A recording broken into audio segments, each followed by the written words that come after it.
Alright folks, use their existing gas line, shut off into the flex hose, return, filters on both sides, 24/16/1, there's your intake, exhaust, yes there's a pitch on it, looks great outside, 4-piece on the supply, insulated it, I had him insulate it. Had him redo both drains. Their old drain was completely clogged throughout all the hose.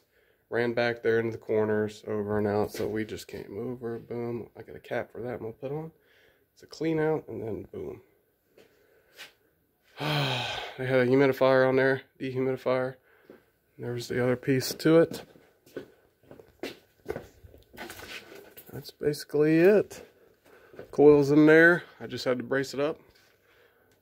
That's about it though. We're going to come back, I'm on a 4-piece of new box onto that so that air can get around that side of the blower. And then we're going to line that for the water heater. So stay tuned.